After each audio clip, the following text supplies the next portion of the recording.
সমুদ্রের ভিতরে আমি একবার সফর করলাম, আমেরিকার প্রায় 22টা স্টেট সফর করলাম কয়েক বছর মিলায়া।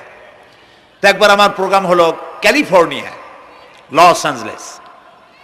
এখানে আমার 3 দিন প্রোগ্রাম। তারা একটা দিন আমাকে রাখলো সাইট সিন দেখার জন্য। আমাকে নিয়ে গেল লস অ্যাঞ্জেলেস থেকে সান দিয়েগো।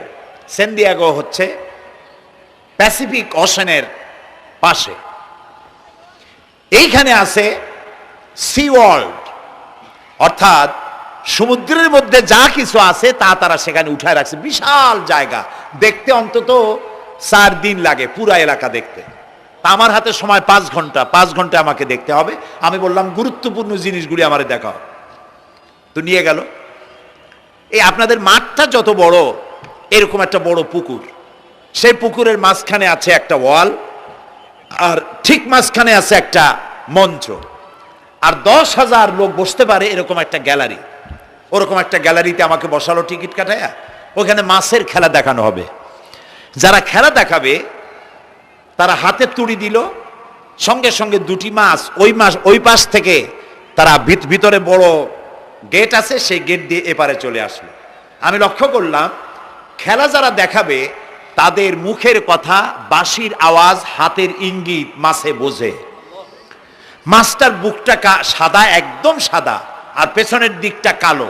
যখন উঁচু হয় তখন মনে হয় কোনো সৌদি প্রিন্স হবে, কালো কাপড় গায়ে দেয় সাদা জামার উপরে, ঠিক ওরকম মনে হয়। তো যারা খেলা দেখাবে তারা এইভাবে হাতে তালি দিল, মাছেও তার 2টি পাখা নিয়ে হাতে তালি দিল, ওয়েলকাম করলো দর্শকদেরকে।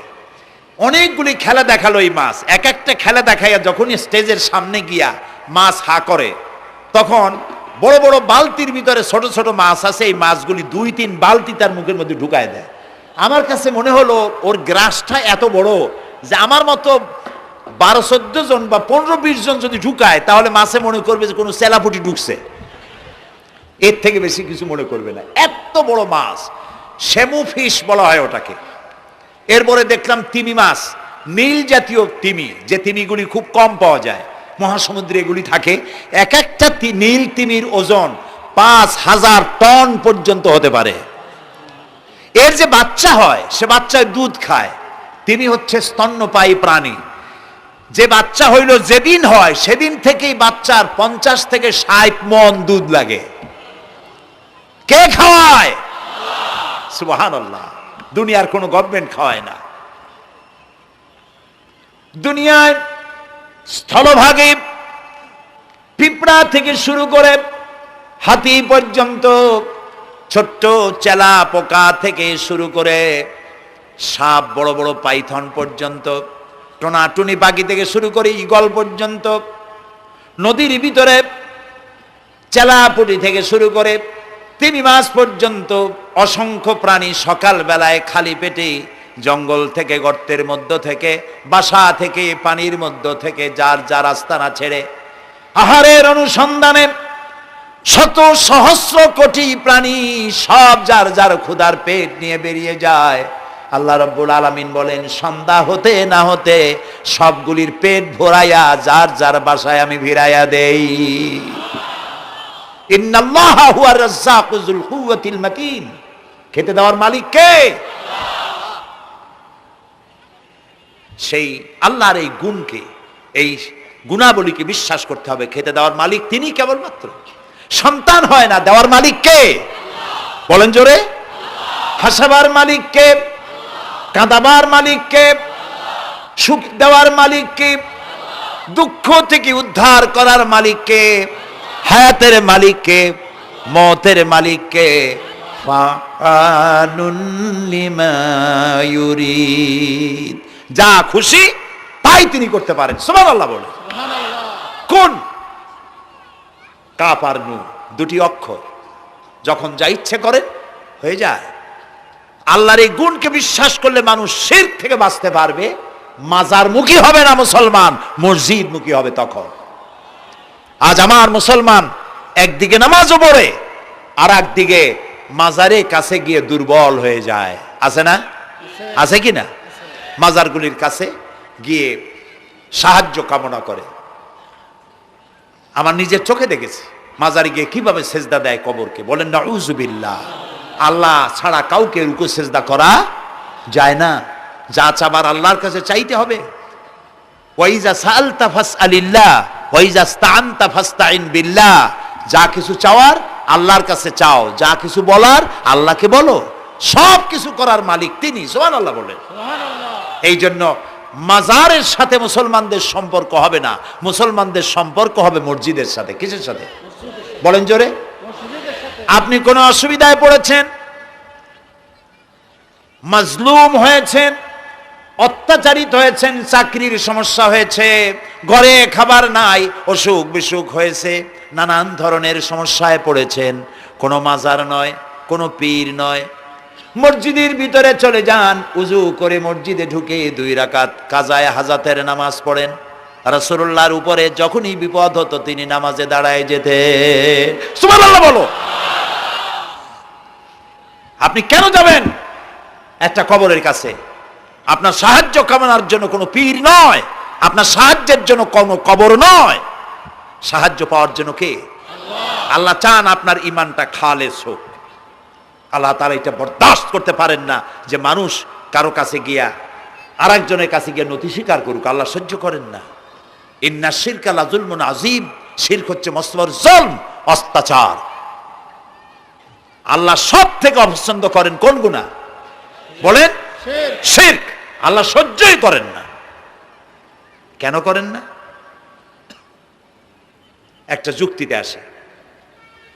যারা বিবাহ করেছেন তাদের স্ত্রী যদি স্বামীর সাথে যে ধরনের হাসি খুশি প্রেমের আদান প্রদান করে, স্বামী ছাড়া যদি আরেকজন পুরুষের সাথে এরকমের ভাব বিনিময় করে, ফোনে কথা বলে, প্রেম করে, খুব সুন্দর করে ভালোবাসা দিয়ে যদি চিঠি লেখে অন্য পুরুষের কাছে অথবা প্রেম নিবেদন করে, তাহলে স্বামীদের অবস্থা কেমন হবে বলেন?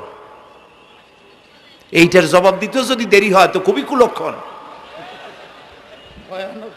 হ্যাঁ, ভয়ানক হবে, ভয়ানক হয়ে যাবে। নিজের চরিত্র যতই যা হোক, বউর চরিত্র ভালো চাই।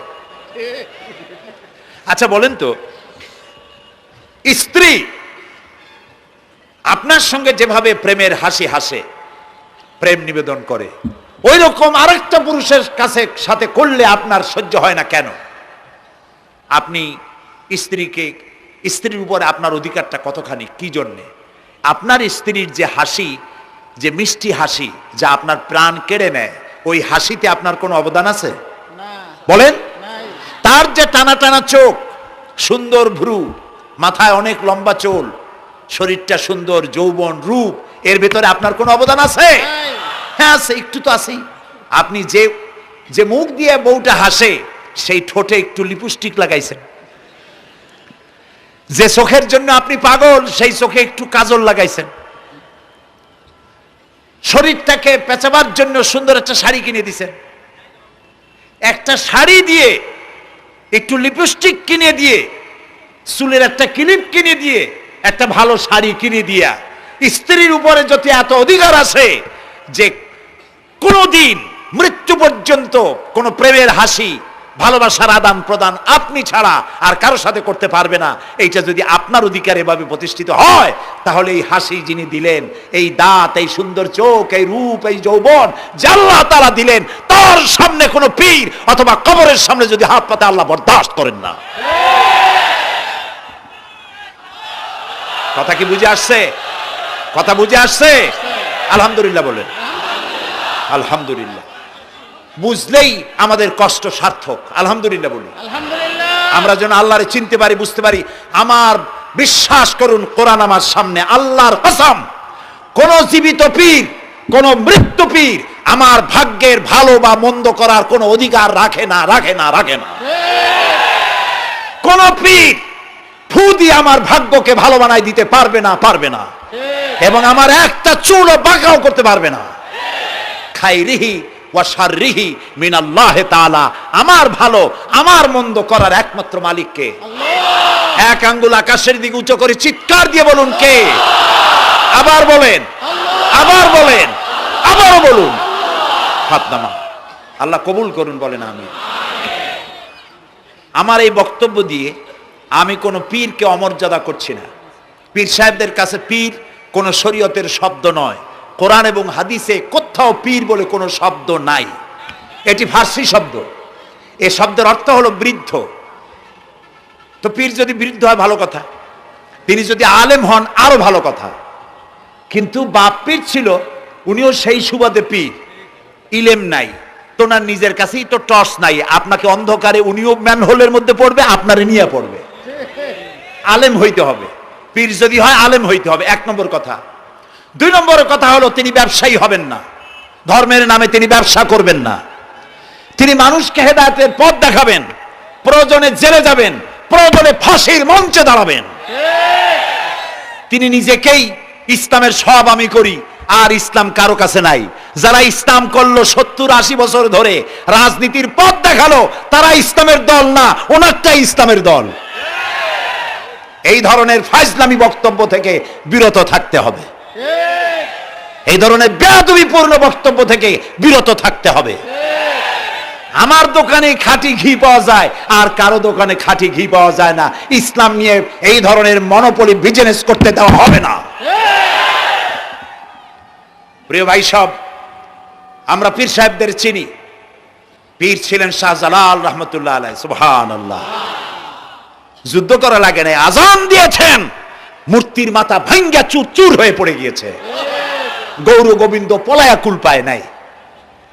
লোকেরা যায় তার মাজারে গিয়ে গজাল মাছ জিয়ারত করে আসে, কিন্তু তরবারিটা দেখে আসে না। দোধারি তরবারি এখনো আছে। সুবহানাল্লাহ বলেন। পীর ছিলেন হযরতে বাহাউদ্দিন নকশবন্দি, মুজাদ্দিদ আল ফিসানি রহমতুল্লাহ আলাইহি, বড় পীর আব্দুল কাদের জিলানী রহমতুল্লাহ আলাইহি, খাজা মঈনুদ্দিন চিশতি রহমতুল্লাহ আলাইহি, খানজাহান আলী রহমতুল্লাহ আলাইহি। কত ওলিউল্লাহর মাজার দিয়ে আমার দেশ ভরা। আলহামদুলিল্লাহ কর। আলহামদুলিল্লাহ। এরা একদিকে মানুষকে মুরিদ বানায়া মুরিদের টাকা দিয়ে নিজেদের পকেট ভরেন নাই। ওনারা এরকম করতেন না, এইরকম করতেন। আর রাসূলুল্লাহ বলেছেন এই রকমের হাতের মর্যাদা নাই, এই হাতের মর্যাদা। আমি পীর দেখছিলাম, বাইতুল শরফের পীর হযরত শাহ আব্দুল জব্বার সাহেব, আল্লাহ তাআলা জান্নাতুল ফেরদাউসের মেহমান বানায়নি। এই বাংলাদেশে শত শত মসজিদ, মাদ্রাসার এতিমখানা তৈরি করে গেছেন। সুবহানাল্লাহ। বৃষ্টির মৌসুমে চট্টগ্রামের বাড়ি তার, 14 বছর মাদ্রাসায় ওয়াজিদিয়া চট্টগ্রামে 14 বছর বুখারী শরীফ পড়িয়েছেন। কি মানের আলেম, খালি পীর না। মুরিদরা যত টাকা দিত, এই টাকা দিয়ে বড় বড় মাদ্রাসা মসজিদ করেছেন। আর বৃষ্টির সময় সাথী সঙ্গী নিয়ে বস্তি এলাকায় যেতেন, পলিথিন দিয়া ছাওয়া, বাচ্চা আর তার স্বামী নিয়ে কাতরায় এক কোনায় বসে আছে, খাবার নাই, চাউল নাই, অসুস্থ, তাদের চাউল দিয়ে আসতেন, তাদের রান্না করার শাকসবজি দিয়ে আসতেন, ওষুধ দিয়ে আসতেন, হাড়ি পাতিল দিয়ে আসতেন। বন্যা হলে, তুফান হলে টাকা উজাড় করে যা মুরিদরা দিত সবগুলি উজাড় করে মানুষের খেদমত করতেন। সুবহানাল্লাহ। কাজেই যারা জামায় অনেকগুলো পকেট সমানে নিতে থাকে আর ভরতে থাকে এইভাবে করে, এই ব্যবসায়ীদেরকে পরিত্যাগ করতে হবে। পীর হচ্ছে ওই সমস্ত লোক যারা নাকি ধর্মের নামে ব্যবসা করে না, বরং আল্লাহর দ্বীনকে প্রতিষ্ঠা করার জন্য কথা বলে। প্রিয় ভাই সব, আমাদের জেহেন সাফ করতে হবে, পরিষ্কার করে বুঝতে হবে আমার ভালো আমার মন্দ কে করতে পারেন? আল্লাহ। সম্রাট শাহজাহান নাম শুনেছেন?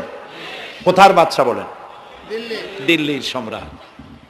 সম্রাট শাহজাহান, পৃথিবী জোড়া নাম তার।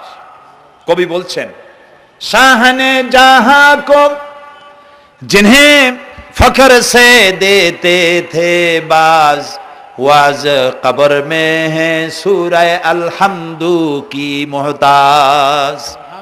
যে শাহজাহানকে কর দিয়া ট্যাক্স দিতে পারলে জনগণ নিজেদেরকে গৌরবান্বিত বলে মনে করত, সেই শাহজাহান কবরে শুয়ে আছে, সূরা ফাতিহার মুহতাজ হয়ে আছে। সুবহানাল্লাহ।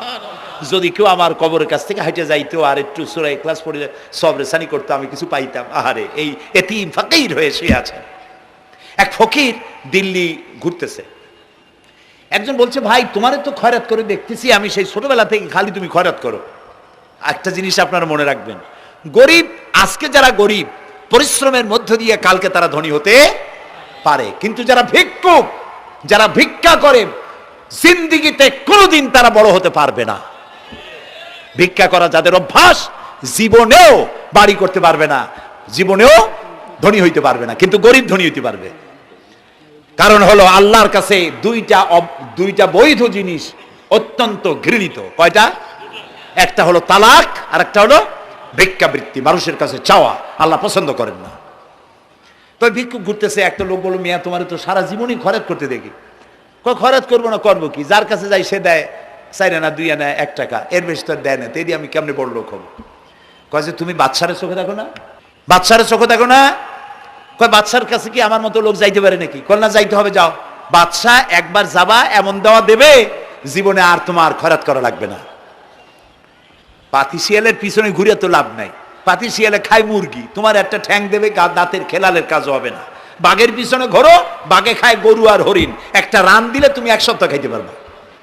কাজে ঘুরতে গিয়েও বোঝা উচিত কার সাথে ঘুরি। তো বলছে বাদশার কাছে যাও। তো বাদশারে পাবো কই? কই তো দেখলাম কেবল মসজিদে ঢুকলো। তারপরে ফকির গিয়ে দাঁড়ায় আছে বারান্দায়, দেখে যে উনি বাদশা ভেতরে বসে হাত তুলে আছে ভাবে, আর চোখ দিয়ে পানি পড়ে দাড়ি ভিজে ভিজে পড়তেছে। নামাজ শেষ করে, মোনাজাত শেষ করে বাদশা বেরিয়েছেন। কোন বাদশা? শাহজাহান। বাইরে আসার পর ফকির বলল আসসালামু আলাইকুম, বলে ফকির রওনা করছে। বাদশা বলে দাঁড়াও, তুমি যে রওনা করলা, তোমার তো ভিক্ষুক মনে হয়, আর লোকেরা যারা ভিক্ষুক না তারাও তো আমার কাছে চায়, আর তুমি তো ভিক্ষুক, চাইলে না কেন কিছু? ভিক্ষুক বলে জাহাপানা, আমি কিছু চাইতে এসেছিলাম আপনার কাছে, কিন্তু আপনার করুণ অবস্থা দেখে আমার জ্ঞানের চোখ খুলে গিয়েছে। আমি দেখতে পেলাম আমি যার কাছে চাইতে এসেছি, আমি তো কান্দি না, হাতও বাতি নাই। যার কাছে চাইতে আসতাম দিল্লির সম্রাট, আবার কোন সম্রাটের কাছে হাত পেতে ভিক্ষুকের মতো কি জানি চায়, আর চোখ দিয়া পানি পড়ে দাড়ি ভিজে ভিজে পড়ছে। আমার জ্ঞানের চোখ খুলে গেছে, দুনিয়ার বাদশার কাছে আর চাইব না। বাদশা কান্দে যে বাদশার কাছে, তার কাছেই চাইব। প্রিয় ভাই সব, এই জন্যে জিহন সাফ করে ফেলুন।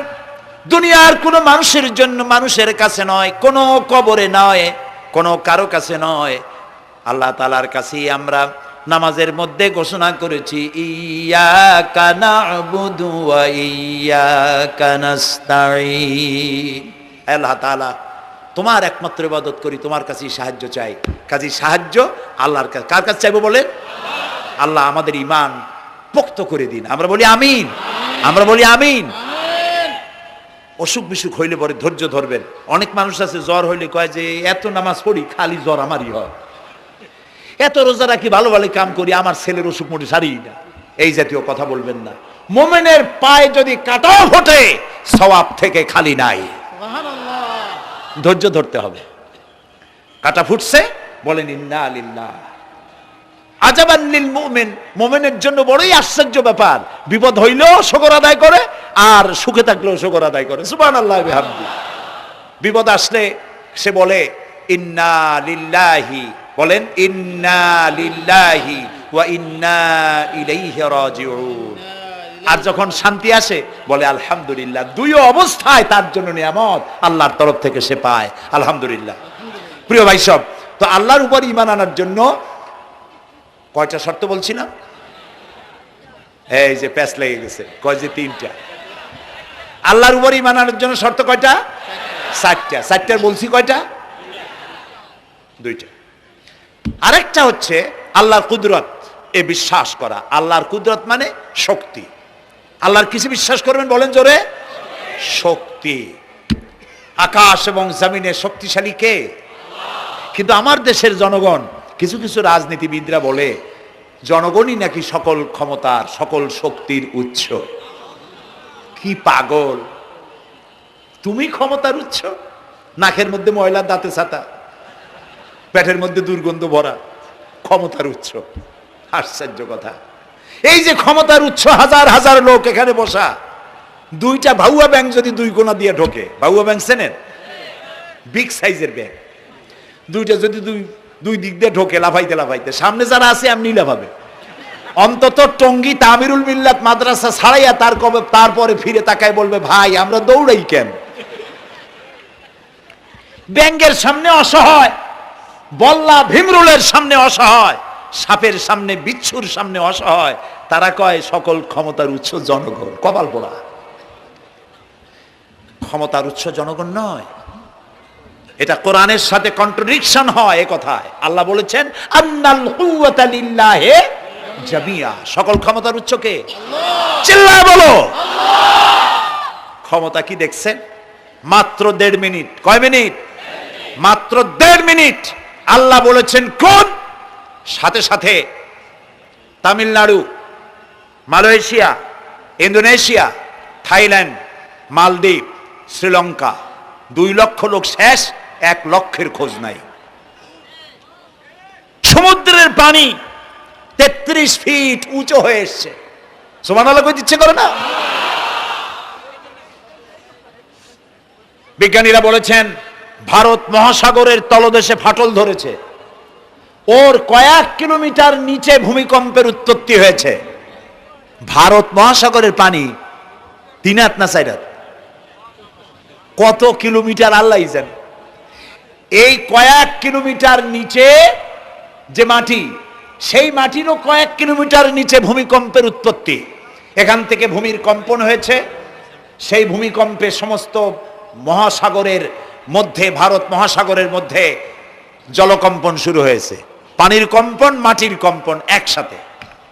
33 ফিট উঁচা, মানে 4 তলা বিল্ডিং এর মতো উঁচু হয়ে আসছে পানি। 4 তলা পরিমাণ উঁচু হয়ে পানি চলে আসছে। বাড়ি গাড়ি সব কিছু খড় কুটার ন্যায় সব উড়িয়ে দিয়েছে। এগুলোরে কপাল পোড়া নাস্তিক যেগুলি, তারা বলে প্রাকৃতিক দুর্যোগ। ওর বাপের মাথা। আচ্ছা, প্রাকৃতিক দুর্যোগ, প্রকৃতি কি? কোন জন্তুর নাম? প্রকৃতি কোন জন্তু জানোয়ারের নাম?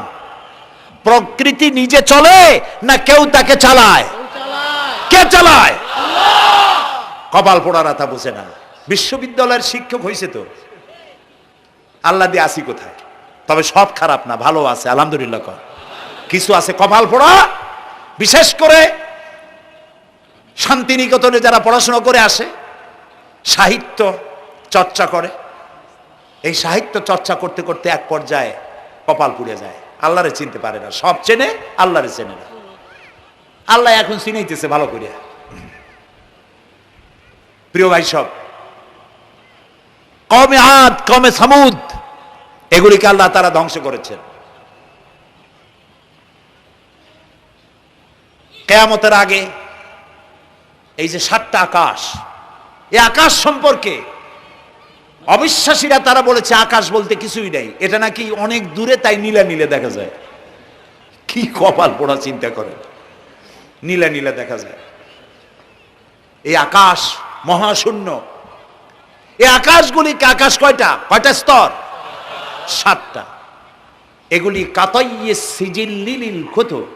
কোরআনে কারিমে আল্লাহ তাআলা বলেছেন কিতাবের পৃষ্ঠার মতো কিয়ামতের আগে একটার পর একটা ঠাস ঠাস করে পড়বে, ভেঙে চুরে চুরমার হয়ে যাবে। ওয়াইদাল বিহারু ফুজ্জিরাত, আল্লাহ তাআলা বলছেন ইদাস সামাউ ফাতারাত ওয়াইদাল কাওয়াকিবু ইনতাসারাত ওয়াইদাল বিহারু ফুজ্জিরাত।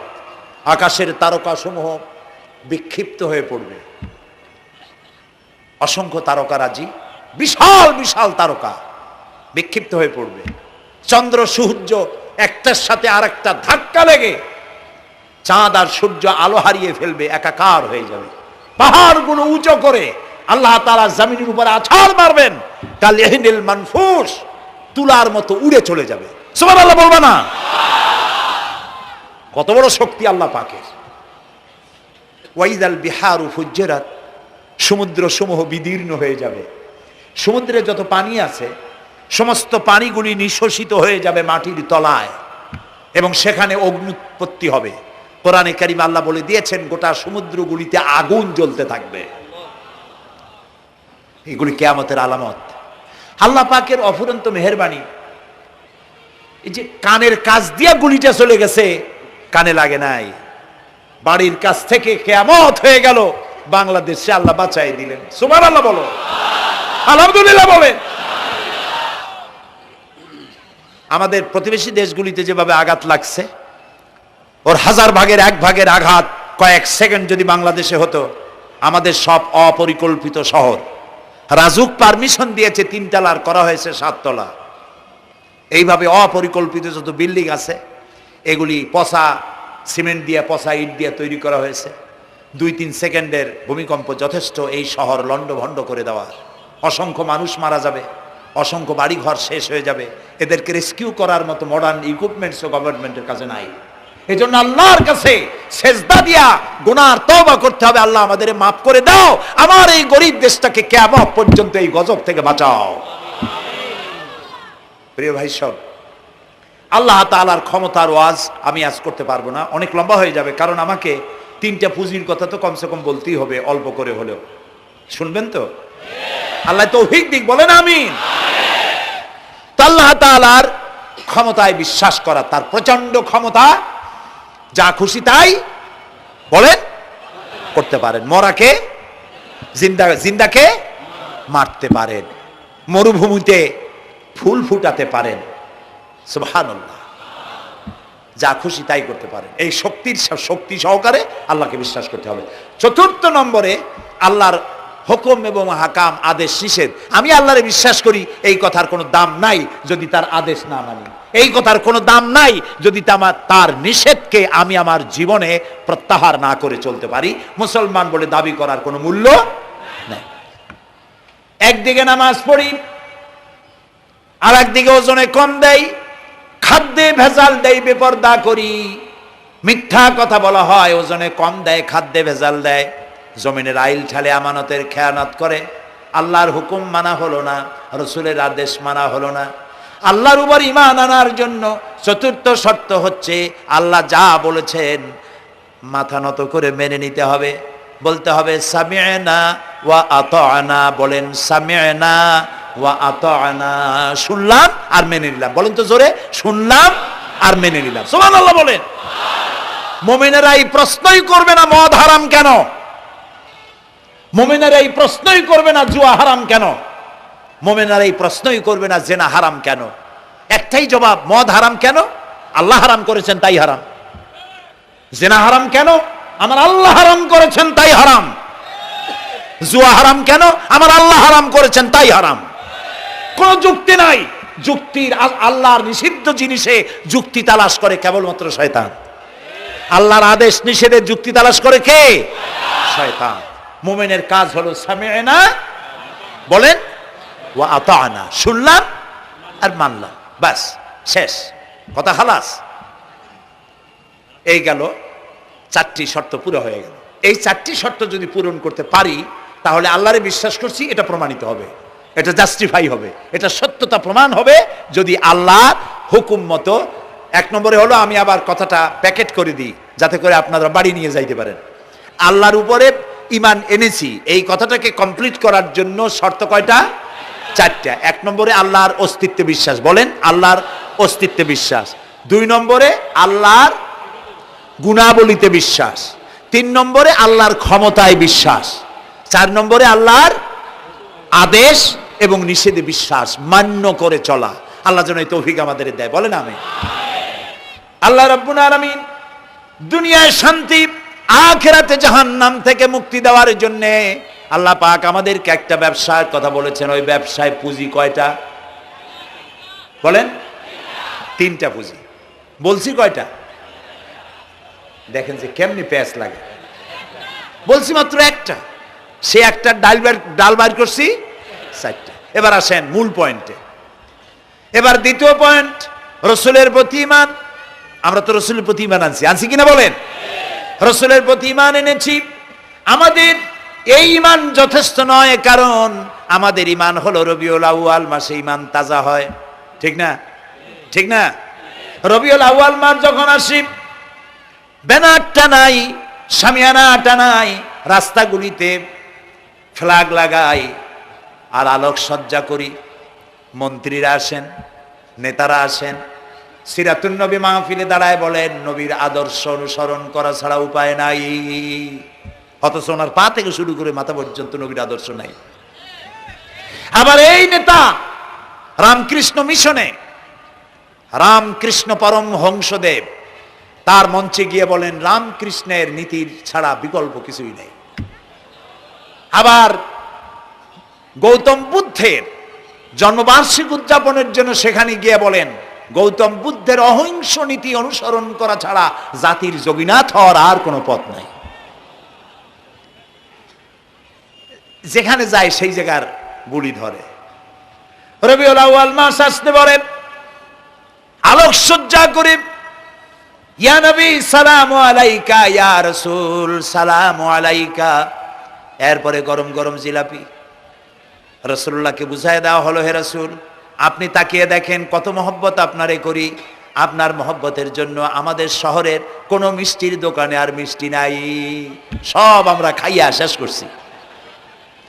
এই হলো মহব্বত। এই মহব্বতে এই ইমানে কাজ হবে না। এই ইমানে বলেন কাজ হবে না। কোন ইমানে কাজ হবে? রাসূলের প্রতি ইমানের অর্থ কি? এর অর্থ হচ্ছে নবী করিম সাল্লাল্লাহু আলাইহি ওয়াসাল্লাম আমাদের রাসূল, আমাদের নেতা। আমাদের রাসূল আমাদের নেতা, আমরা তার উম্মত, তার অনুসারী। অনুসারীর কাজ কি? নেতার পূর্ণাঙ্গ অনুসরণ করণ। রাসূলুল্লাহর আনুগত্য করতে হবে, এটা কে বলেছেন? আল্লাহ রাব্বুল আলামিন সূরা আলে ইমরানের মধ্যে বলেছেন কুল ইন কুনতুম তুহিব্বুনাল্লাহা ফাত্তাবিউনি ইউহিব্বুকুমুল্লাহ ওয়া ইয়াগফির লাকুম যুনুবাকুম আল্লাহু গফুরুর রহিম। হে নবী আপনি বলুন, তোমরা যদি আল্লাহকে ভালোবাসো তাহলে তোমার কাজ হচ্ছে, তোমরা যদি আল্লাহকে ভালোবাসো তাহলে তোমরা আমার আনুগত্য করো, আমার অনুসরণ করো। কার? রাসূলের। বলেন কার? রাসূলের অনুসরণ যদি তোমরা করো, খেয়াল করে শুনতেছেন তো? আল্লাহ তাআলা বলছেন নবী আপনি বলেন তোমরা যদি আল্লাহকে ভালোবাসো, তোমাদের এই দাবি যদি সত্য হয় তাহলে আমার অনুসরণ করো, আমার আনুগত্য করো। আমার অনুসরণ, আমার আনুগত্য করলে পরে তোমাদের কে আল্লাহ রাব্বুল আলামিন ভালোবাসবেন এবং তোমাদের তামাম জিন্দেগীর সমস্ত গুনাহ খাতা আল্লাহ তাআলা মাফ করে দিবে। আমরা কি গুনাহ মাফ করাইতে চাই? বলেন চাই? আসুন রাসূলের আনুগত্য করুন। রাসূলের আনুগত্য কিরকম? রাসূল যেভাবে মুছ কাটছে আমরা সেইভাবে মুছ কাটবো, তিনি দাড়ি যেভাবে রাখছেন আমরা সেইভাবে রাখবো, তিনি চুল কাটছেন যেভাবে সেইভাবে করব। তিনি পায়ের নখ হাতের নখ যেভাবে কাটছেন সেইভাবে করব। তিনি যেভাবে বিবাহ করেছেন সেই সুন্নত অনুযায়ী বিবাহ, তিনি যেভাবে দেশ চালাইছেন সেইভাবে দেশ চালাবো। রাসূলের অনুসরণের অর্থ শুধু এই নয় যে তিনি যেভাবে সুরমা লাগাইছেন আমি ওইরকম সুরমা দেব, তিনি যেভাবে কদু খাইছে আমিও কদু খাবো, এইটা নয়। এটা নয়, শুধু রাসূলের আনুগত্য হবে মুরগির ফার্ম থেকে শুরু করে জাতিসংঘ পর্যন্ত, জীবনের সব ক্ষেত্রে। আর বিশ্বাস করতে হবে তিনি শেষ নবী, তারপরে আর কোন নবী আসবে না। আল্লাহ রাব্বুল আলামিন সূরা আহজাবের মধ্যে বলেছেন মা কানা মুহাম্মাদুন আবা আহাদিম মির রিজালিকুম ওয়ালাকির রাসূলুল্লাহি ওয়া খাতামান নাবিয়্যিন। মুহাম্মদ সাল্লাল্লাহু আলাইহি ওয়াসাল্লাম তোমাদের কোন পুরুষদের পিতা নন, তিনি আল্লাহর রাসূল এবং তাকে দিয়ে নবুয়তের মিশনকে খতম করে দেওয়া, কমপ্লিট করে দেওয়া হয়েছে। আর কোন নবী, রাসূলুল্লাহ বলেছেন লা নবিয়্যা বাদি ওয়ালা রাসূল, আমার পরে আর কোন নবী আসবে না, রাসূল আসবে না। কথা বুঝে আসছে? আল্লাহর নবীর পরে আর কোন নবী হবে না। আল্লাহর নবী বলেছেন একটি ইমারত তৈরি করে তার ভিতরে একটা ইট যদি খালি থাকে, একটি ইটের জায়গা যদি শূন্য থাকে তাহলে সকলের চোখে ধরা পড়বে। ওই ইটখানা দিলে পরে বিল্ডিংটা কমপ্লিট হয়ে যায়। নবুয়তির যে ইমারত আল্লাহ তৈরি করেছিলেন ওর ভিতরে একটা ইটের অভাব ছিল, আল্লাহ পাক আমাকে দিয়ে সেই শূন্য জায়গা পূরণ করে দিয়ে নবুয়তের মিশনকে কমপ্লিট করে দিয়েছেন। রাসূলুল্লাহ বলেছেন আমার পরে আর কেউ নবী হবে না। পৃথিবীর সব মুসলমানদের আকীদা মুহাম্মদ সাল্লাল্লাহু আলাইহি ওয়াসাল্লামের পরে যদি কেউ নবুয়তের দাবি করে সে কাফির, হাজার বার কাফের। তারা যারা তাকে যারা নবী মানবে তারাও রাসূলুল্লাহ বলেছেন আমার পরে 30 জন মিথ্যেবাদী নবুয়তের দাবি করবে। তার মধ্যে একজন তো দাবি করছে রসুলের জীবদ্দশায়, একটা ছিল মেয়ে লোক আর একটা ছিল পুরুষ। পুরুষটার নাম ছিল মুসাইলামা কাযযাব, নামই ছিল কাযযাব। কাযযাব মানে মিথ্যাবাদী। দেখছেন অবস্থা, নামই মিথ্যাবাদী। উম্মতেরা কইল যে আপনি তো একজন নবী, আমরা সৌভাগ্য আর দুর্ভাগ্য হোক আপনারা নবী বলে মানলাম। মুহাম্মদ সাল্লাল্লাহু আলাইহি সাল্লামের কাছে প্রায় জিবরাইল আসে আর ওহী আনে, আর আপনি আমাদের কোনো ওহী দিতে পারলেন না পর্যন্ত। কয় যে কেবল না নবী হইলাম, অপেক্ষা করো, ওহী আসবেন। বেশ কিছুদিন যাওয়ার পর খুব চিন্তা ভাবনা করে কয় যে ওহী একটা আসছে। উম্মতেরা সব দৌড়ে আসছে, কি ওহী? কয় যে এইমাত্র শেষ রাত্রে জিবরাইল আসছিল, আইসে আমারে কয়ে গেল, একটা সূরা নাজিল করলো। সূরাটা কি? ইন্না আতাইনাকাল আকাক ফাসাল্লি লিরাব্বিকা ওয়াজআক ইন্না শানিয়াকা হুয়াল আবলাক। উম্মতেরা কয় সর্বনাশ, এই সূরা পড়তে গেলে তো আমরা কাইসা মরে যাব।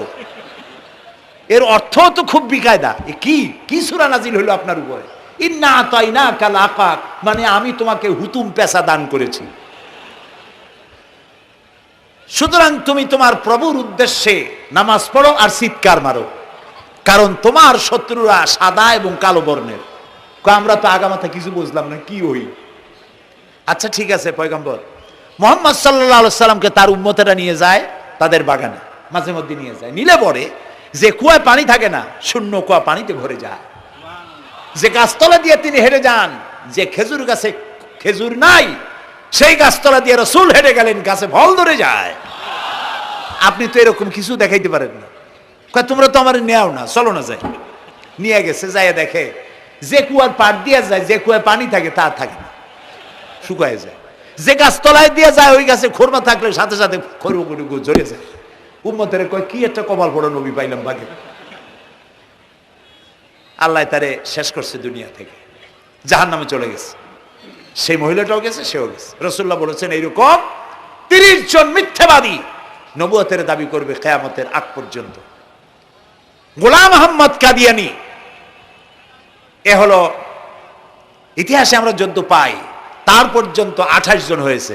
মুহাম্মদ সাল্লাল্লাহু আলাইহি সাল্লামের ইন্তেকালের পর ওকে নিয়ে হয়েছে 28 জন। কয়জন হইল? বাকি আছে কয়জন? তাই বলে কিয়ামত যে এই 2 জন হইলি আগামী বছর বা 5-6 বছরের মধ্যে কিয়ামত হবে, ওইটা চিন্তা করেন না। এই পৃথিবীতে একটা লোক আল্লাহ শব্দ উচ্চারণ করার যদি থাকে, কিয়ামত সে পর্যন্ত হবে না। সুবহানাল্লাহ। সুতরাং বহুত দেরি আছে কিয়ামতের। তবে ওর মতো আরো শয়তান 2 জন আসবে। গোলাম আহমদ কাদিয়ানী বলল, আমি পয়গম্বর, আমি নবী, আমার উপরে ওহী আসে। তো তার সঙ্গে ওই যুগের বড় আলেম মাওলানা আতাউল্লাহ শাহ বুখারী রহমতুল্লাহ আলাইহি, তিনি বললেন, আচ্ছা তুমি যে নবুয়তের দাবি করো, এই শক্তি তুমি পাও কই? কয় যে আমার শক্তি তো কোরআন, কোরআনের মধ্যেই আছে আমার কথা। কোথায়? কয় সূরা সফের মধ্যে আছে, ইয়াতি মিন বাদি ইসমুহু আহমদ। ঈসা আলাইহিস সালাম আমার ব্যাপারে ফোরকাস্ট করেছেন, ভবিষ্যৎবাণী দিয়েছেন যে আমার পরে একজন আসবে, তার নাম হবে আহমদ। আমি তো সেই আহমদ। মাওলানা বুখারী বলছেন, বেকুব, ঈসা আলাইহিস সালাম যার কথা বলেছেন তার নাম, ঈসা আলাইহিস সালাম যার কথা বলেছেন তার নাম হলো ফকাত আহমদ, আর তোমার নাম হলো গোলাম আহমদ। তাহলে এতে করে বোঝা যায় ঈসা আলাইহিস সালাম যার কথা বলেছেন তুমি সেই আহমদের গোলাম, তো তুমি নবুয়তের দাবি করো কেন? গোলাম আহমদ কয় যে হুজুর, আমার নামের আগে গোলাম বৈশা একটু সমস্যা হয়েছে, ঠিক, তো গোলামটারে যদি বাদ দেই তাহলে তার আপনি আপত্তি করতে পারেন না, আমি আহমদ থাকি আর আপনি আমার উম্মত হয়ে যান। আমি আমার কথা ঈসা আলাইহিস সালাম বলেছেন। মাওলানা বুখারী বলছেন, দেখো তোমার ফতোয়া অনুযায়ী তুমি বলছো নামের প্রথম অংশ বাদ দিয়া শেষের অংশ নিয়ে তোমার উপর ঈমান আনতে, তাহলে আমি, আমার নাম আতা আল্লাহ, তোমার ফতোয়া অনুযায়ী আমার নামের প্রথম অংশ বাদ দিলাম, আতা গেছে, থাকছে আল্লাহ। আর আল্লাহ হয়ে বলছি তোর মতো গাধারে আমি নবুয়ত দেই নেই। এরপর এই শয়তানের মউত হলো কোথায়? বলেন কোথায়? পায়খানার ভিতরে। এই কাদিয়ানীরা, গোলাম আহমদ কাদিয়ানী কাফের, ওরে যারা নবী বলে মানে তারাও কাফের। প্রিয় ভাই সব, পৃথিবীর 48টি মুসলিম দেশ কাদিয়ানীদেরকে নন মুসলিম মাইনরিটি হিসাবে ঘোষণা দিয়েছে রাষ্ট্রীয়ভাবে। সৌদি গভর্নমেন্ট আইন পাশ করেছে, কিয়ামত পর্যন্ত কাদিয়ানীরা মক্কা মদিনায় প্রবেশ করতে পারবে না। বিগত 100 বছরের ভিতরে কোনো কাদিয়ানী মক্কা মদিনায় ঢুকতে পারে নাই। আজকে বাংলাদেশে খতমে নবুয়তের আন্দোলন নতুন কিছু নয়। দীর্ঘদিন থেকে এই উপমহাদেশে খতমে নবুয়তের আন্দোলন চলছে। এই আন্দোলন চলবে যতদিন পর্যন্ত সরকারের পক্ষ থেকে তাদেরকে নন মুসলিম মাইনরিটি ঘোষণা না করা হচ্ছে, আন্দোলন চলবেই। এদের লাশ রাস্তায় ফেলাই দিবা আর 14 কোটি মুসলমান তাকিয়ে তাকিয়ে দেখবে, তা বিশ্বাস করো না। খতমে নবুয়তের আন্দোলন যারা করেন, এই জাতির 14 কোটি মুসলমানের সমর্থন তাদের পেছনে রয়েছে। কাজী তাদের ব্যাপারে উচ্চবাচ্য কথা বলতে গিয়ে ব্যারিস্টার হন, আইনজীবী হন, যেই হন, খতমে নবুয়তের আন্দোলন যারা করে তাদের ব্যাপারে কথা বলতে গিয়ে মুখ সামনে কথা বলবেন। এদেশের মানুষ শহীদ হয়ে যাবে, কাদিয়ানীদেরকে বরদাস্ত করবে না। আমাদের দেশে হিন্দু, থামুন, আমাদের দেশে হিন্দু, খ্রিস্টান, বৌদ্ধ আমাদের দেশের নাগরিক অধিকার ভোগ করে না? আমাদের সমান নাগরিক অধিকার তারা ভোগ করে। কাদিয়ানীরাও হিন্দু খ্রিস্টানদের মতো নন মুসলিম মাইনরিটি হিসেবে এদেশে বসবাস করে নাগরিক সুবিধা ভোগ করবেন, কোনো অসুবিধা নাই। কিন্তু আপনি মুসলমান বলে দাবি করবেন না, শেষ নবী মানবেন না, আমরা এই ব্যাপারে কিয়ামত পর্যন্ত আপোষ করব না। কেবলমাত্র মূর্খ, দালাল, হারামখোর তারাই কাদিয়ানীদের পক্ষ অবলম্বন করতে পারে, ইমানদারেরা পারে না।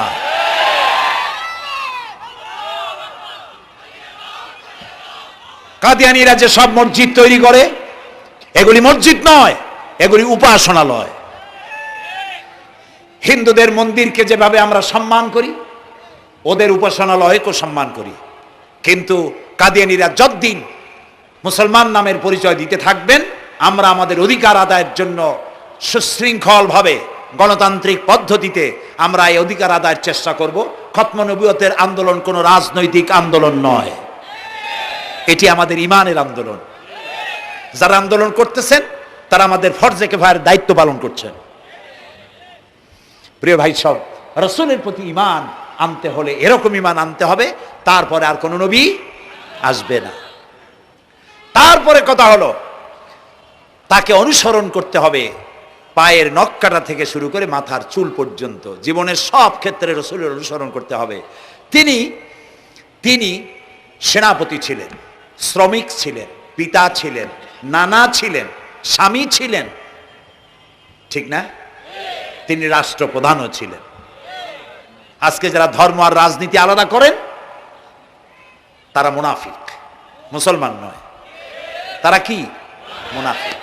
এই জন্য আমাদেরকে মনে রাখতে হবে নবী করিম সাল্লাল্লাহু আলাইহি ওয়াসাল্লাম রাষ্ট্র পরিচালনা করেছেন। যারা ধর্ম আর রাজনীতি আলাদা করেন তারা মুসলমান হিসাবে আল্লাহর কাছে পরিচিত হতে পারবেন না। প্রিয় ভাই সব, নবীজি মক্কা থেকে মদিনা এলেন, মদিনা এসে রাষ্ট্রপ্রধানের দায়িত্ব পালন করলেন। আজ তিনি রাষ্ট্রপ্রধান, কোরআন হলো সংবিধান, কোরআনের আইন চালু করে দিলেন। চুরি বন্ধ হলো, ডাকাতি বন্ধ হলো, জেনা ব্যভিচার বন্ধ হয়ে গেল, মানুষ দরজা খুলে ঘুমাবার সুযোগ পেল। সুবহানাল্লাহ, সুবহানাল্লাহ। নবী করিম সাল্লাল্লাহু আলাইহি ওয়াসাল্লাম একটি সুন্দর সুখী সমাজ পৃথিবীতে চালু করে গেলেন। আজ আমাদের ভাগ্য যদি খুলতে হয়, রাসূলের অনুসরণ করি আমাদেরকে রাষ্ট্র পরিচালনা করতে হবে। ইসলাম সন্ত্রাসকে প্রশ্রয় দেয় না, ঠিক না ভাই? আমাদেরকে যারা সন্ত্রাসী বলে, ওরাই তো সন্ত্রাসের দাদা, ওরা সন্ত্রাসের জন্মদাতা। আমাদেরকে সন্ত্রাসী বলো? আমি আমেরিকায় বক্তব্য করেছি, লন্ডনে বক্তব্য করেছি, আমি তাদেরকে বলছি তোমরা আমাদেরকে সন্ত্রাসী বলো, আমাদের দেশে যাইয়া দেখো, তোমাদের এখানে সমস্ত সুপার মার্কেটগুলি সব বন্ধ হয়ে যায় বেলা 4টায়, কোনো মার্কেট খোলা থাকে না। কেন খোলো না? তোমরা সিকিউরিটি দিতে পারবে না বলে খোলো না। চুরি হবে, ডাকাতি হবে, লুটপাট হবে, এই জন্য বিকেলেই সব বন্ধ হয়ে যায়, রাতে কোনো দোকান খোলা থাকে না। তো যাও তো আমাদের দেশে, আমাদের তো সন্ত্রাসী বলো, গরিব দেশ। আমাদের দেশের বাবুরহাটে, নরসিংদীর কাছে বাবুরহাট, যেটাকে এই দেশের ম্যানচেস্টার বলা হয়, সারা রাত কোটি কোটি শত কোটি টাকার কাপড় চোপড় বেচা কিনা হয়, পুলিশের গন্ধ খুঁজে পাওয়া যায় না, সারা রাত বেচা কিনা হয়। গ্রামের বাজারগুলি যায় দেখেন, আমাদের দেশে যশোরে, খুলনায়, উত্তরবঙ্গে রাত 2টা 2:30 পর্যন্ত বেচা কিনা হয়, ঠিক না? এই যে আমাদের দেশে আল্লাহর মেহেরবানি, এবারে যে ঈদের সময় ঈদ আর পূজা একসাথে হইল, মুসলমান মেয়েরা, হিন্দু মেয়েরা সোনা দানা গলায় পরিয়া, হাতে পরিয়া, তারপরে বাজারঘাট ঈদের কেনাকাটা, পূজার কেনাকাটা করছে, কোনো অসুবিধা হয় নাই, ঠিক না? আল্লাহর মেহেরবানি, র্যাবে জি যা করার করছে। মক্কা শরীফে, মদিনা শরীফে দেখলাম লোকেরা হাত তুলে, বাংলাদেশি লোকেরা ওখানে যারা আছে, র্যাবের জন্য দোয়া করছে, আল্লাহ র্যাবের প্রতি তুমি রহমত নাজিল করো, আল্লাহ রহম করুন কোন। আমি দেশের যতটা অসুবিধা হয়েছিল তার থেকে অনেক গুণ গ্যারাপ হয়ে গেছে, আলহামদুলিল্লাহ, আলহামদুলিল্লাহ। প্রিয় ভাই সব, এই যে আল্লাহ রাব্বুল আলামিন মুসলমানদেরকে পৃথিবীর মধ্যে সব থেকে বেশি শান্তি প্রিয় করেছেন, কোন আলহামদুলিল্লাহ। তোমরা আমার মক্কা যাইয়া দেখো, মক্কা মদিনায় যাইয়া দেখো, আমাদের কেউ সন্ত্রাসী, মক্কা মদিনায় লক্ষ লক্ষ মানুষ এই যে সব চলে গেছে, এখন কোথায় গেছে? সারা পৃথিবী থেকে মানুষের এখন ছুটছে ছুটছে, পৌঁছে গেছে, আর পথে আছে, প্লেনে আছে, নদীতে আছে, গাড়িতে আছে, সুবহানাল্লাহ। লক্ষ লক্ষ মানুষ চলে গেছে, সবার একই ড্রেস, একই গন্তব্য, একই স্লোগান, লাব্বাইক আল্লাহুম্মা লাব্বাইক। সব মানুষ চলে গেল। আমি 96-তে যখন পার্লামেন্টে আসলাম, প্রথম পার্লামেন্টে এক বক্তৃতার ভেতরে আমি বলেছিলাম যে আমাদের দেশে নেতা নেত্রীরা ওমরা করে, হজ করে, আচ্ছা আপনারা যাইয়া দেখেন কি করেন, কি আনেন কি, যাইয়া একটু তোয়াব করিয়া আসার সময় আতর আর পাথর, সুরমার খুরমা পকেট ভরে নিয়ে আসেন, কিন্তু চোখে দেখেন না। আল্লাহ তাআলা বলছেন, আওয়ালাম ইয়ারাউ আন্না জাআলনা হারামান আমিনান, তুমি কি তোমরা কি দেখতে পাও না আমার এই হারামকে আমি কিভাবে নিরাপত্তার শহর বানিয়েছি? সুবহানাল্লাহ। রাত 2:30 3টার সময় চাঁদের মতো সুন্দরী যুবতী মেয়ে একাকিনী, কোনো পুরুষ সঙ্গী ছাড়া, নিজের ডেরা, নিজের তাবু ফেলে কাবা শরীফের ভিতরে এসে গেল, লক্ষ লক্ষ পুরুষের মধ্য দিয়ে আল্লাহর ঘর তওয়াফ করলো, তাহাজ্জুদের নামাজ আদায় করলো, এরপরে দোয়া দুরুদ করে কান্নাকাটি করে মেয়ে লোকটি একাকী লক্ষ লক্ষ মানুষের মধ্য দিয়ে নিজের ঘরে ফিরে গেল। কোন পুরুষের একবার তার চেহারার দিকে নজর পড়েছে তো দ্বিতীয়বার তার রূপ উপভোগ করার মতো সাহস কারো মনের মধ্যে জাগে না। 1000 বছরের ইতিহাস, মক্কা থেকে, মদিনা থেকে, আরাফাত থেকে, মুজদালিফা থেকে, মিনা থেকে একটা নারী লাঞ্ছিতা হয়েছে, ধর্ষিতা হয়েছে, অপমানিতা হয়েছে, এর ইতিহাস নয়। প্রিয় ভাই সব, প্রসঙ্গক্রমে এই টঙ্গী লক্ষ লক্ষ লোকেদের সমাবেশ হয়, আলহামদুলিল্লাহ বলে। হতেই পারে তাবলিগি জামাতের ভাইরা এখানে উপস্থিত হন, সারা দেশ থেকে, বিভিন্ন দেশ থেকেও লোকজন আসে, এক জায়গায় বসে আল্লাহ বিল্লাহ করে, মোনাজাত করে। এটা মনে আসলো তাই বলতেছি। কেউ কেউ এটাকে খুব বাড়াবাড়ি করেন, সে বাড়াবাড়িটা হলো, কেউ কেউ বলেন আরাফাতের পরেই দ্বিতীয় এই সমাবেশ। এই বেয়াদবি শব্দটাকে উচ্চারণ করবেন না আল্লাহর হস্তে। কোথায় টঙ্গী, কোথায় আরাফাত, আর কোথায় টঙ্গী? কি এর সাথে আপনি কি মিলান? আপনি বলুন এখানে লক্ষ লক্ষ লোক হয়েছে, আমরাও দেখতে পাচ্ছি লক্ষ লক্ষ লোক হয়, কিন্তু আপনি কেন দ্বিতীয় সমাবেশ বলেন? কেন আপনি আরাফাতের ময়দানের পরে এই কথা বলেন? মহা গুনাহ, মহা বেয়াদবি। আরাফাতে যাওয়া ফরজ, টঙ্গীতে আসা নফল নয়। আপনি কিসের সাথে কি তুলনা করেন? জিন্দিগিতে এই চিন্তা করবেন না। কিছু কিছু লোক আছে গ্রামের মধ্যে, অবশ্য কোনো আলেম, কোনো মুরব্বীরা এইসব কথা বলেন না, মূর্খ যারা, তারা এই ধরনের কথা ছড়াইছে গ্রামে। 3 বার টঙ্গীতে আসতে পারলে 1 হজের সওয়াব হয়, বলেন নাউজুবিল্লাহ। শুধু 3 বার না, কিয়ামত পর্যন্ত লোকের এখানে আসতে থাকলে আরাফাতের ময়দানে 1 সেকেন্ডে যে সওয়াব হবে তাও হবে না। আরাফাত হচ্ছে সেই ময়দান যেখানে আদম আলাইহিস সালাম থেকে শুরু করে মুহাম্মদ রাসূলুল্লাহ সাল্লাল্লাহু আলাইহি সাল্লাম পর্যন্ত সব নবীদের চোখের পানি শুকিয়েছে। পৃথিবীর কোটি কোটি মানুষ এখানে কাঁদছে। আর আল্লাহ রাসূল বলেছেন, আল হাজ্জুল মাবরুর লাইসা লাহুল জাযাউ ইল্লাল জান্নাহ। একটা কবুল হজের সওয়াব আল্লাহর কাছে বেহেশত দেওয়া ছাড়া আর কিছুই নেই।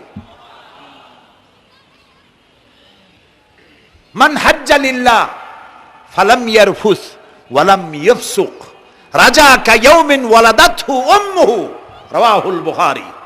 বুখারী শরীফের হাদিস। রাসূলুল্লাহ বলছেন, আরাফাতের ময়দান থেকে হাজিরা যখন বেরিয়ে যায় সন্ধ্যায়, মা যেমন নিষ্পাপ সন্তান প্রসব করে, আরাফাত থেকে হাজিরা তেমন নিষ্পাপ হয়ে বেরিয়ে যায়। আল্লাহর হস্তে আপনারা এই তুলনাটা কেউ করবেন না। বলবেন অনেক বড় সমাবেশ হয়েছে, লক্ষ লক্ষ লোক হয়েছে, বাস শেষ। এটা দ্বিতীয় সমাবেশ, আরাফাতের পরের এটা দ্বিতীয় স্থান অবলম্বন করেছে। এইসব বাজে কথা আর একদিনও বলবেন না। মহাবে আদবি যদি কেউ বলে থাকেন আস্তাগফিরুল্লাহ পড়ুন, পড়েন আস্তাগফিরুল্লাহ। আল্লাহ সবাইকে ক্ষমা করুন, বলুন আমিন। এখানে আসতে দোয়া কবুল হবেই, কোনো গ্যারান্টি নেই, কোনো গ্যারান্টি নাই। কিন্তু রাসূলুল্লাহ বলেছেন আরাফাতের ময়দানে দোয়া কবুল হয়। রাসূলুল্লাহ বলেছেন আল্লাহর ঘরের কাছে দাঁড়ায়া মুলতাজিমে দাঁড়ায়া এমন কোন দোয়া করি নাই যে আল্লাহ কবুল করেন নাই। কাজে এই সব চিন্তা করবেন না প্রিয় ভাই। সব রসুলের প্রতি ঈমান আনতে হলে রসুলের জীবনকে জানতে হবে। রসুলের জীবন আমরা অনেকেই জানি না। বাংলা ভাষায় বহুত বইপত্র বেরিয়েছে রসুলের জীবনী সংক্রান্ত। মেহেরবানি করে কিনবেন এবং পড়বেন। রসুলের প্রতি ঈমানের অর্থ হলো রসুলুল্লাহর পা থেকে শুরু করে মাথা পর্যন্ত সবটা আমল করা এবং তাকে মোহাব্বত করা। রসুলকে কি করবো আমরা? কি মোহাম্মদ সে ওয়াফা তূনে তু হাম তেরে হ্যাঁ, ये जहां चीज ही क्या लोह कलम तेरे हैं। মুহাম্মদ সাল্লাল্লাহু আলাইহি ওয়াসাল্লামের সঙ্গে যদি তুমি মহব্বতের কানেকশন জুড়িয়ে দিতে পারো, তার অনুসরণ আর অনুকরণ যদি করতে পারো, আকাশ আর জমিন তো দূরের কথা, লোহ কলম পর্যন্ত আল্লাহ তোমার জন্য করে দেবে। নবী করিম সাল্লাল্লাহু আলাইহি ওয়াসাল্লামের উপর ঈমান আনার অর্থ হলো তার অনুসরণ অনুকরণ করা। 3 নম্বরে ওয়াতুজাহিদুনা ফি সাবিলিল্লাহি বিআমওয়ালিকুম ওয়া আনফুসিকুম, আল্লাহর রাস্তায় লড়াই করো জান দিয়া আর মাল দিয়া। কি দিয়ে কোন তো? জান দিয়া আর মাল দিয়ে। আমরা কিন্তু বলি হুজুর আসি আসি আপনার সাথে, আপনার পিছনে আসি, জানটা দিয়ে দেব। এই মানুষেরা খুব চালাক। আপনি জান দিলে তো মাল থেকে যাবে। আগে দেবেন কি? মাল, পরে দেবেন জান। মাল দিতে হবে, জান দিতে হবে আল্লাহর দ্বীন প্রতিষ্ঠার জন্য। রাসূলুল্লাহ জীবন দিয়ে, সাহাবায়ে কেরাম জীবন দিয়েছেন, রাসূলুল্লাহ রক্ত দিয়েছেন, দান দান মোবারক শহীদ হয়েছে। আমি দেখেছি ওহদের মাঠে, আমি ওহদে যখন সফর করেছি, আল্লাহ বহুবার নিয়েছেন আলহামদুলিল্লাহ। আমাকে সেখানকার একজন আলেম মদিনার, তিনি আমাকে নিয়ে গেলেন ওহদে বেশ কয়েক বছর আগে। ওহদে গিয়ে দেখলাম, আমাকে দেখালো যে নবী করিম সাল্লাল্লাহু আলাইহি ওয়াসাল্লামের যেখানে দান শহীদ হয়ে গিয়েছিল, দাঁত মুবারক শহীদ হয়েছে, রাসূলুল্লাহ বেহুশ হয়ে পড়ে গেছিলেন। তাকে হযরতে আবু বকর, হযরত ওমর, হযরত ওসমান এই 3 জনে উঁচু করে নিরাপদ জায়গায় নেওয়ার জন্য দৌড়াচ্ছিলেন। পাহাড়ের উপরে যখন উঠতেছিলেন, ওই 3 জন রাসূলকে ঘাড়ে করে নিয়ে উঠতেছেন। পাহাড় তখন কাঁপতেছিল, পাহাড় কাঁপতেছে, এত বড় কাঁপন উঠেছে পাহাড়ের। পাহাড় সেই এলাকা থেকে কাগজ কাটলে, কেচি দিয়ে কাগজ কাটলে যেমন রেজা রেজা হয়ে যায়, আমার নিজের চোখে আমি দেখলাম। তিনি আমাকে দেখালেন এই সেই এলাকা যেখানে রাসূলকে উঠানো হয়েছিল। পাহাড় আল্লাহর ভয়তে কাঁপতেছিল তরতর করে। সেই উঁচা জায়গা, একটা বিশ্রামের মতো জায়গা পাহাড়ের মধ্যে, সেইখানে তাকে নিয়ে যখন রাসূলকে যখন শোয়ানো হচ্ছিল, পাহাড় কাঁপতেছে। নবী করিম সাল্লাল্লাহু আলাইহি ওয়াসাল্লাম তখন বলছেন, উসবুতি ইয়া জিবাল, উসবুতি ইয়া জিবাল, ইন্নাকা আলাইয়া নবিয়ান ওয়াস সিদ্দিকিন ওয়াস শাহীদাইন। হে পাহাড়, উসবুতি ইয়া জিবাল, হে পাহাড় থেমে যা, তোর উপর আল্লাহর নবী, তোর উপরে সিদ্দিক আর 2 জন শহীদ দাঁড়িয়ে আছে, থেমে যা। পাহাড় থেমে গেল। সিদ্দিক হযরত আবু বকর, 2 জন শহীদ তোর উপরে, হযরতে ওমর, হযরতে ওসমান রাদিয়াল্লাহু তাআলা আনহুমা। কবে শহীদ হবে রাসূলুল্লাহ আজকে বলতেছেন, তোর উপরে 2 জন শহীদ দাঁড়িয়ে আছে। এইভাবে কষ্ট করেছেন নবীজি, ক্ষুধায় কষ্ট করেছেন, যুদ্ধ করেছেন। তবে সেই যুদ্ধ আক্রমণাত্মক ছিল না, ডিফেন্সিভ ছিল। আক্রমণকে প্রতিহত করার জন্য তিনি লড়েছেন। প্রিয় ভাই সব, এত কষ্ট করার পর তিনি যে দিন কায়েম করে গিয়েছিলেন, আল্লাহ তাআলা বলছেন ওয়াতুজাহিদুনা ফি সাবিলিল্লাহি, আল্লাহর রাস্তায় লড়াই করো জান দিয়ে আর মাল দিয়ে আমার দ্বীনকে প্রতিষ্ঠা করার জন্য। যদি তোমরা ইসলাম বুঝে থাকো এরই মধ্যে তোমাদের জন্য কল্যাণ নিহিত রয়েছে। সুবহানাল্লাহ বলেন, এরই মধ্যে কল্যাণ। সুতরাং শুধু টুপি মাথায় দিয়ে নামাজ পড়লেই হবে না, নামাজও পড়তে হবে, আল্লাহর হুকুম হাকাম মানতে হবে, রোজাও রাখতে হবে, হজও করতে হবে, যাকাতও দিতে হবে, স্ত্রীকে পর্দায় রাখতে হবে, আমলে আখলাকে, সিরাতে সুরাতে, চলনে বলনে, ব্যবসায় বাণিজ্যে, বক্তৃতায়, রাজনীতি, অর্থনীতি, সমাজনীতি, সব জায়গায় আল্লাহ এবং রসুলের পূর্ণাঙ্গ আনুগত্য করার নামই হলো মুসলমান হয়ে যাওয়া। সুবহানাল্লাহ। এই মুসলমান হইতে পারবো আমরা? আল্লাহ যেন তৌফিক দেখুন, আমিন। সবাই বলেন আমিন। আমি এখন আপনাদের নিয়ে মোনাজাত করবো। মোনাজাতের আদব বসা, দাঁড়ানো ভাইয়ের একটু বসেন। এই যত মানুষ দাঁড়ায় আছেন মেহেরবানি করে একটু বসেন। আমি কিন্তু একবারও বলিনি আপনারা বসেন। দাঁড়ানো ভাইরা মেহেরবানি করে বসেন, মোনাজাত করবো আপনাদের নিয়ে। প্রায় 2 লক্ষ লোক মারা গেছে ভূমিকম্পে, আর 1 লাখের উপরে নিখোঁজ। তাদের জন্য দোয়া করবেন না? যে আল্লাহ আমাদের বাঁচাই দিলেন তাদের জন্য, তার জন্য দোয়া শুকর আদায় করবেন না? সুতরাং বসেন, বসতে বলছি, দাঁড়াতে বলিনি। মোনাজাতের জন্য সবাই বসেন, আর একটু জোরে সরে জিকির করেন লা ইলাহা লা ইলাহা।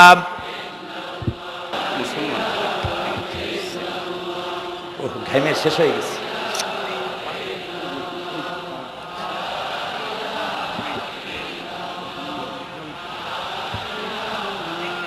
বয়স কত?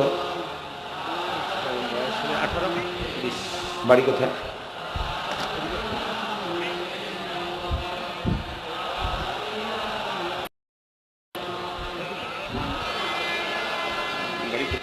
একটু জোরে লা ইলাহা।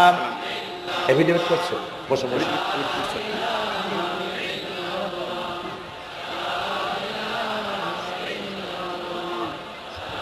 আচ্ছা, আমি তো মোনাজাতের কথা বলছি। মোনাজাত থুয়ে যদি কেউ হাঁটে তো এটা একটা বড় বদকিসমতির ব্যাপার। এত মানুষ একসাথে আল্লাহর কাছে মোনাজাতের লোভ কিভাবে সামলান? কেমনে হাঁটেন? এক যুবক ইসলাম কবুল করার জন্য আসছে। সঙ্গীতেই থাকো।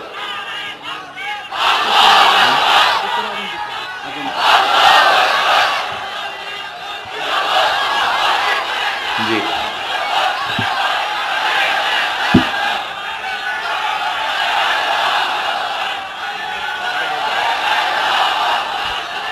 এই ছেলেটি বাড়ি হলো বগুড়ায়, থাকে উত্তরায়। এই ছেলের বাপের নাম শ্রী সুধীর চন্দ্র সরকার, আর তার নাম হলো চঞ্চল কুমার সরকার। বর্তমান নাম পছন্দ করেছে বশির উদ্দিন। বলো লা ইলাহা লা ইলাহা ইল্লাল্লাহু ইল্লাল্লাহু মুহাম্মাদুর মুহাম্মাদুর রাসূলুল্লাহ। রাসূলুল্লাহ। আল্লাহ ছাড়া আল্লাহ ছাড়া কোনো ইলাহ নাই, কোনো ইলাহ নাই, মাবুদ নাই, মাহবুব নাই, উপাস্য নাই, উপাস্য নাই, মুহাম্মদ মুহাম্মদ সাল্লাল্লাহু সাল্লাল্লাহু আলাইহি ওয়াসাল্লাম আলাইহি সাল্লাম আল্লাহর আল্লাহর প্রেরিত প্রেরিত রাসূল। রাসূল। আশহাদু আন আশহাদু আন লা ইলাহা লা ইলাহা ইল্লাল্লাহু ইল্লাল্লাহু ওয়াহদাহু ওয়াহদাহু লা শারীকা লা শারীকা লাহু লাহু ওয়া আশহাদু আন্না ওয়া আশহাদু আন্না মুহাম্মাদান মুহাম্মাদান আবদুহু আবদুহু ওয়া রাসূলুহু। ওয়া রাসূলুহু। আমি সাক্ষ্য দিচ্ছি আমি সাক্ষ্য দিচ্ছি আল্লাহ ছাড়া আল্লাহ ছাড়া কোনো ইলাহ নাই, কোনো ইলাহ নাই, মাবুদ নাই, মাহবুব নাই, উপাস্য নাই। উপাস্য নাই। তিনি এক, তিনি এক, তিনি একক, তিনি একক, তার কোনো তার কোনো অংশীদার নাই। অংশীদার নাই। আমি আরো সাক্ষ্য দিচ্ছি আমি আরো সাক্ষ্য দিচ্ছি মুহাম্মদ মুহাম্মদ সাল্লাল্লাহু সাল্লাল্লাহু আলাইহি ওয়াসাল্লাম আলাইহি সাল্লাম আল্লাহর আল্লাহ বান্দা বান্দা এবং এবং তার তার প্রেরিত রাসূল। প্রেরিত রাসূল। বলো আসসালামু আলাইকুম। আসসালামু আলাইকুম। আপনারা জবাব দেন। এই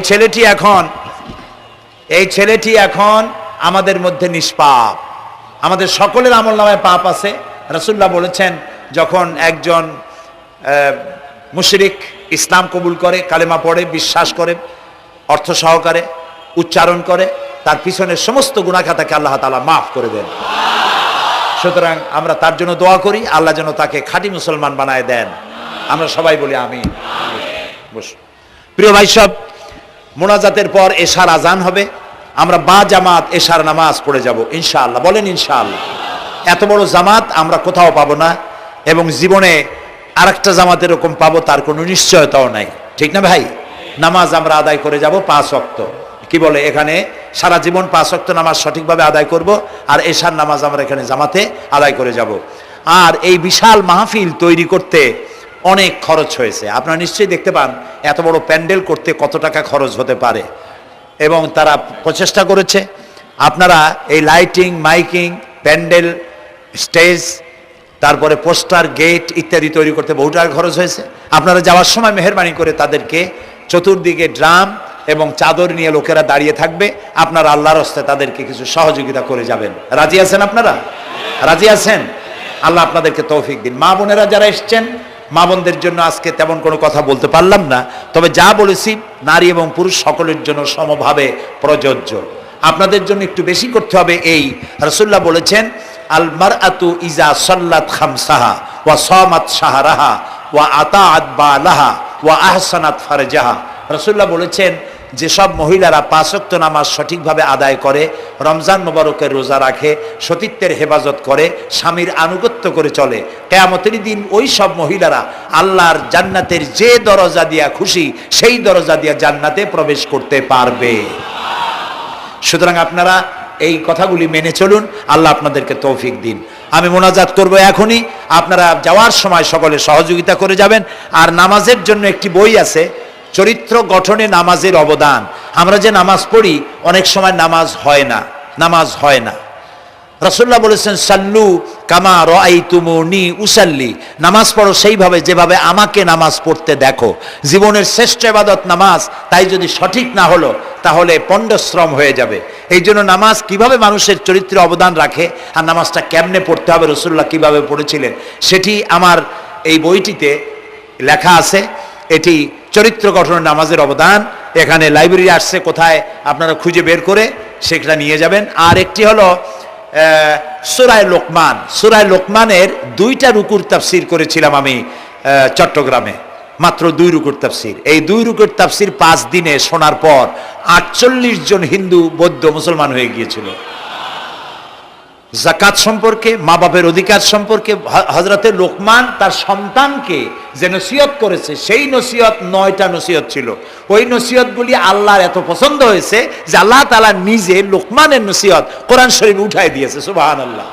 সুতরাং আমার সন্তানদের ভালো করার জন্য এই নসিহতগুলি দরকার। এটির নাম যারা ক্যাসেট থেকে উদ্ধার করেছে, নাম হলো তাফসিরে সাঈদী লোকমান। সূরা লোকমান এ পর্যন্ত 4টা তাফসির বেরিয়েছে তাফসিরে সাঈদী নামে, যেগুলি আমি তাফসির করেছি চট্টগ্রামে। সেগুলি, এসব বই ওখানে পাওয়া যাবে। এই বইগুলি আপনারা লাইব্রেরি থেকে, এখানে মোবাইল লাইব্রেরি এসছে ঢাকা শহর থেকে, সন্ধান করে আপনারা নিয়ে যাবেন। আল্লাহ তাআলা আপনাদেরকে তৌফিক দান করুন।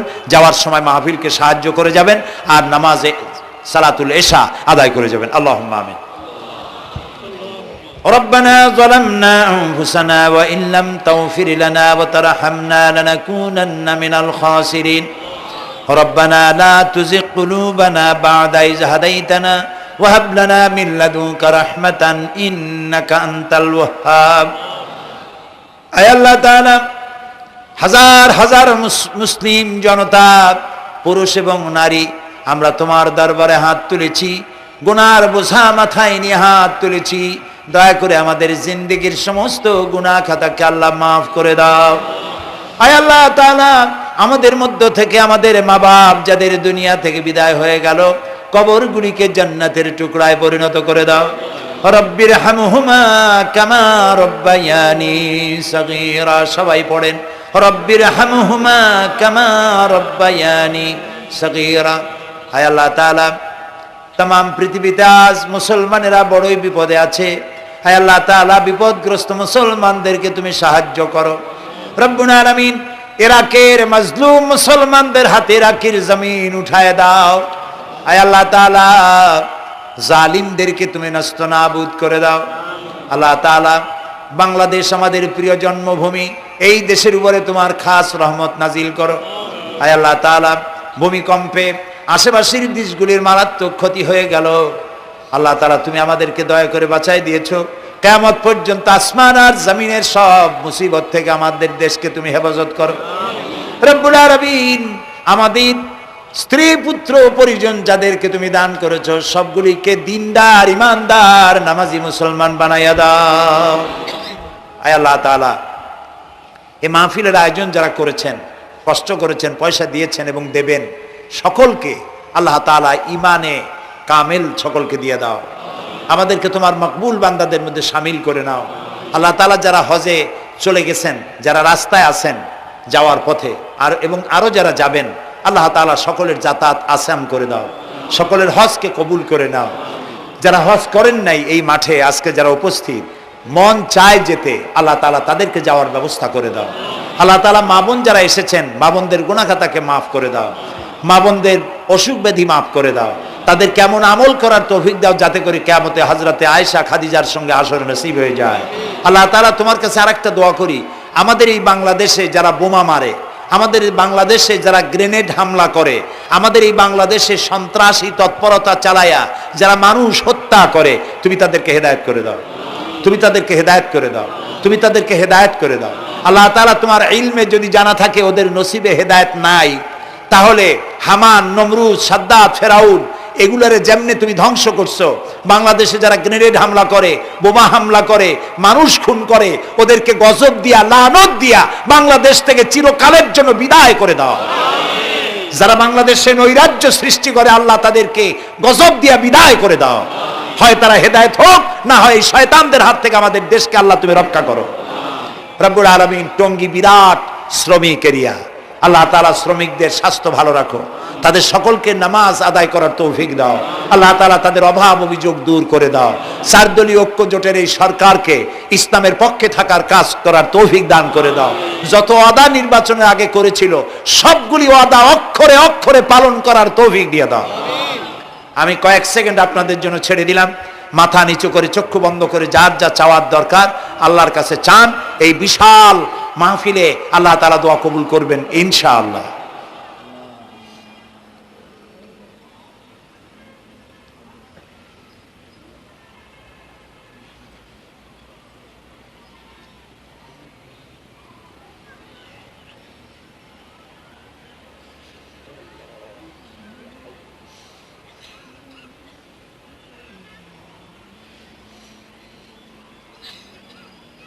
আয় আল্লাহ, তোমার আরশে আজিম থেকে তুমি দয়া করে তোমার রহমতের নজর দিয়ে টঙ্গীর এই মাঠের দিকে তাকাও। আল্লাহ তাআলা, আমরা কোনো পীর বুজুর্গ, খাজা বাবা অথবা দুনিয়ার কোনো শক্তির কাছে, রাজা বাদশার কাছে হাত তুলি নাই, বিশাল আকাশের মালিকের কাছে হাত তুলেছি, আমাদের রবের কাছে হাত তুলেছি। তুমি বলেছো দুনি আস্তাজিবু লাকুম, আমারে ডাকো আমি সাড়া দেব। আল্লাহ তাআলা, আমরা ডাকতেছি, তুমি দয়া করে সাড়া দাও। আমরা ডাকতেছি, আমাদের ডাকের সাড়া দাও মাবুদ। আমাদের যাদের রোগ ব্যাধি আছে আল্লাহ দয়া করে শেফায়ে আজেলা দাও, শেফায়ে কামেলা দাও। আল্লাহ তোমার কাছে আর একটা বিনীত দোয়া করি, আল্লাহ তুমি আমাদের জন্মসূত্রে যেসব নিয়ামত আমাদের শরীরে দিয়েছো, নাক, কান, চোখ, হার্ট, কিডনি, চলৎ শক্তি, বলার শক্তি, আল্লাহ মৃত্যুর আগ পর্যন্ত শরীরের এসব নিয়ামতের একটাও চিনায় নিও না বাবু। আল্লাহ তাআলা তুমি আমাদের প্রতি দয়া করো, মেহেরবান হও। মাহফিলের আয়োজন যারা করেছেন আল্লাহ তাদের এই কষ্টকে তুমি কবুল করে নাও। কিয়ামতের দিন কোরআনের সুপারিশ আমাদের জন্য নসিব করে দাও। রব্বানা তাকাব্বাল মিন্না ইন্নাকা আনতাস সামিউল আলিম ওয়া তুব আলাইনা ইন্নাকা আনতাত তাওয়াবুর রহিম।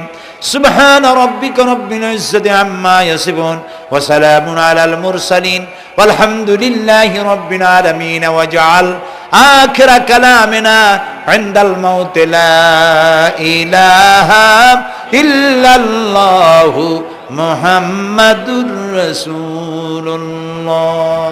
السلام عليكم ورحمة الله.